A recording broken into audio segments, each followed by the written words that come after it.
All political thinking for years past has been vitiated in the same way.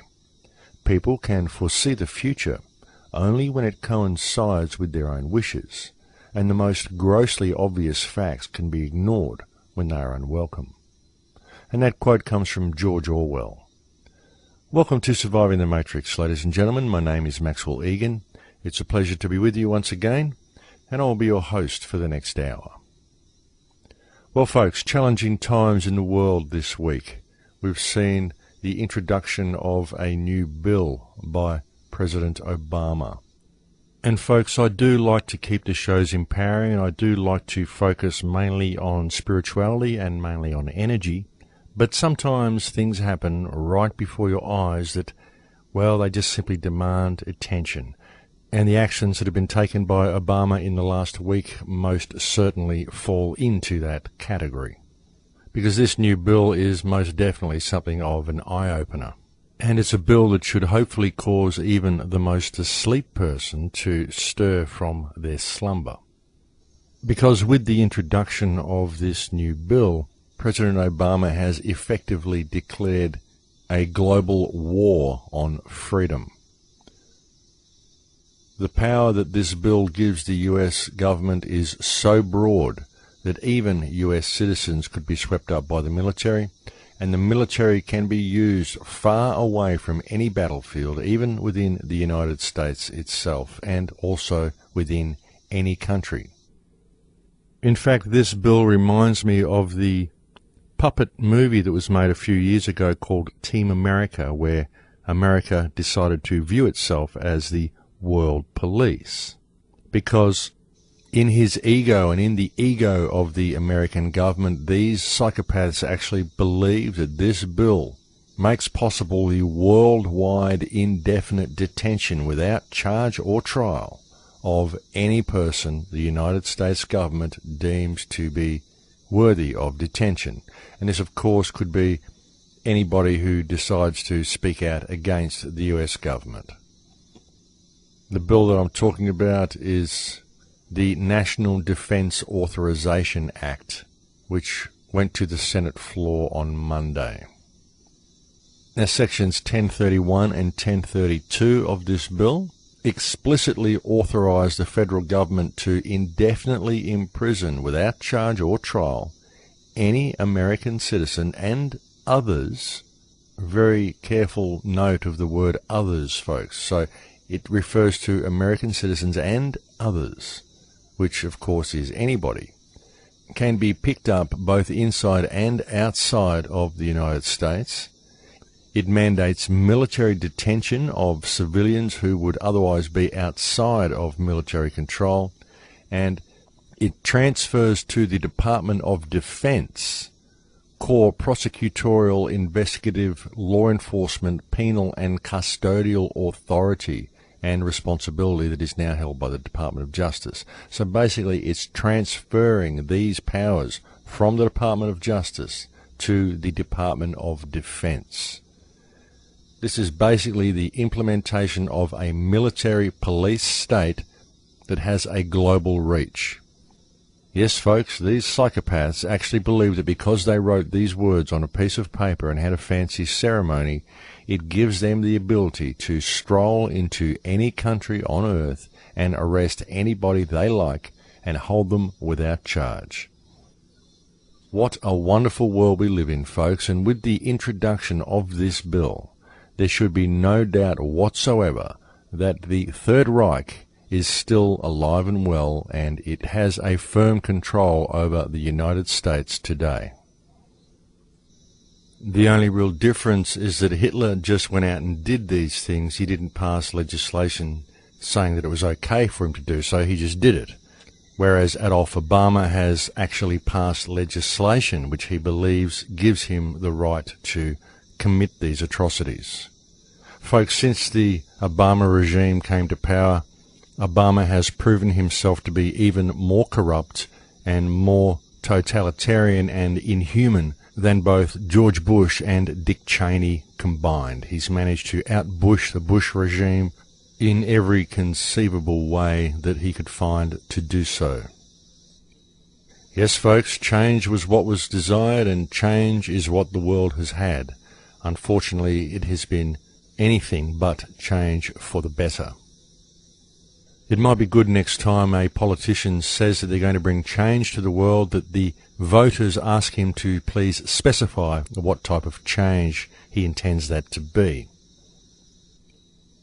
It's really quite amazing, folks, and really does make me wonder how much the American people are prepared to take, and most certainly makes me wonder about the mentality of the American military and the American police force. I mean, I can't believe that people would actually allow their government to pass such corrupt legislation without going and arresting them and removing them from office, because obviously America is facing a very, very serious threat from a group of domestic enemies that have taken a firm control over the United States government.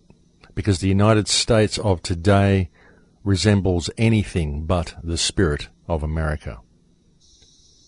In fact, it resembles a regime that has refined the Nazi system into an extremely functional model, and that is now equipped with the technology to quite literally control the entire planet and kill or incarcerate anybody who dares to stand or even speak out against them. And this is exactly the stance the United States government is taking, and unless the people stop the government from what it is doing, this is the direction it intends to take this planet. But it can all still be fixed, folks, because what I see with this bill is the blatant declaration of dictatorship by the Obama regime. And so this, of course, provides the opportunity that the people need to realize what the problem is and to therefore stand up and address this situation. And folks, I don't know how it could be any more in your face than what this bill is doing. And so the question becomes, will not only the American people, but the people of the world seize this opportunity for change that is now being presented to them and stand up to rectify this situation? Or do they intend to simply roll over on command and allow the extermination of global freedom? That's the thing about freedom, folks. You have to preserve it. It doesn't come naturally. You have to work at it, and you have to stand up for it. You have to preserve it for future generations the way our forefathers preserved it for us.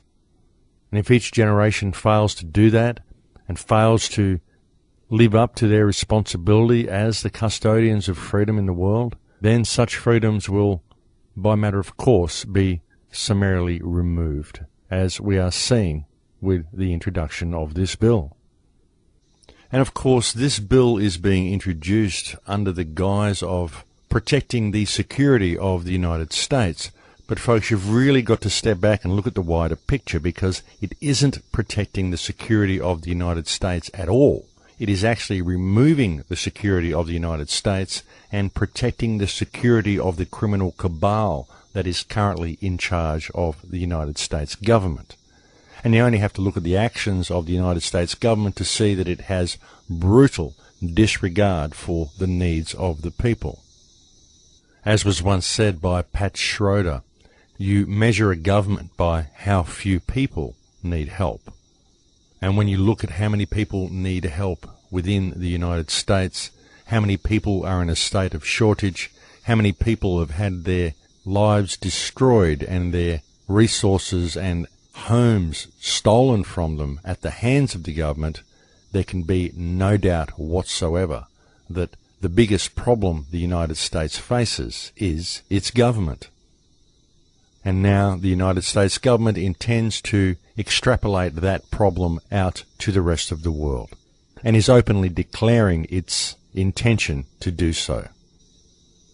And by claiming it has the right to go into any country and arrest any person without charge or trial is essentially Obama's declaration of war against the freedoms of all people throughout the entire expanse of the globe.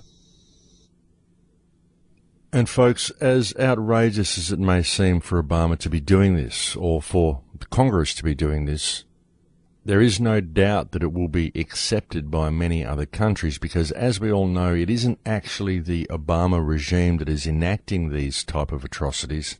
It is the global government. Because America is essentially a puppet government that is basically being run by the United Nations and by the banking cartels that control the United Nations. You see, America is being set up as the bad guys, and that's why they do all this stuff, because they have the military means to do it, which is exactly why America has been set up as the most powerful military nation on earth. So these types of travesties of justice can be set up and blamed on the United States when really the United States is simply acting as the global police, which is basically what it has been created to be.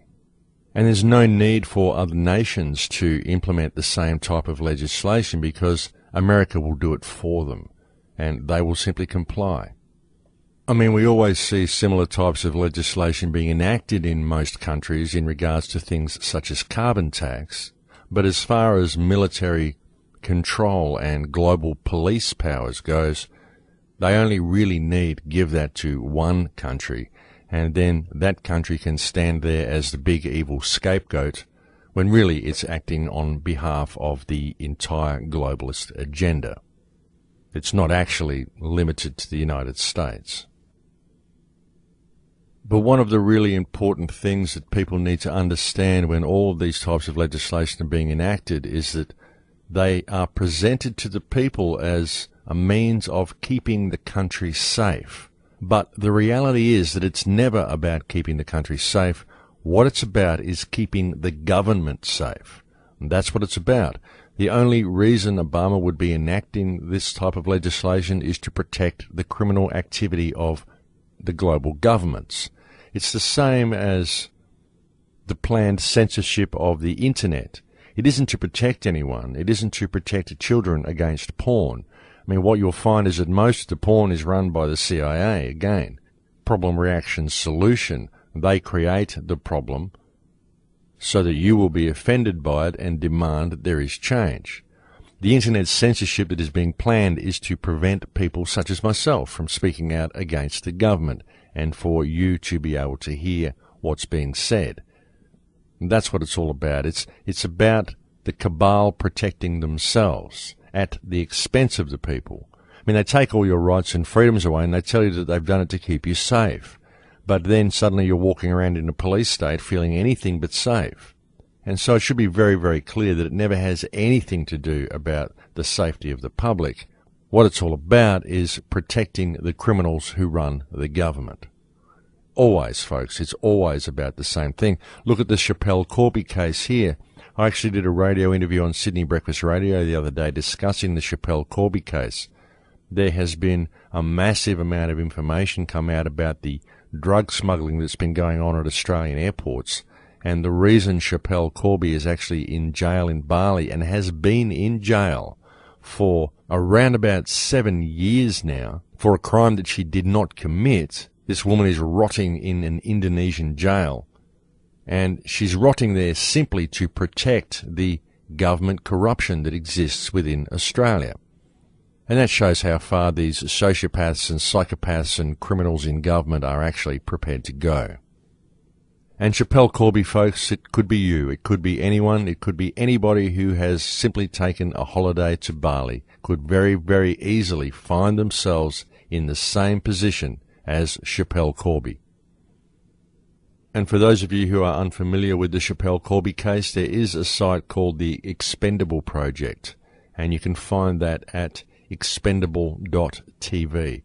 I recommend you go there and have a look at the information regarding the incarceration of this woman, and just remember that this could very well be you. And try to spread the information and get it out on as many networks as possible, and let's see if we can make this go viral and create a bit of public awareness, because the Chappelle Corby case really is a grand expose of government corruption. And the fact that it's happening here in Australia really does speak volumes, because Australia is supposed to be a free country. And if this type of thing can happen in Australia, then it can happen anywhere, and it is happening everywhere.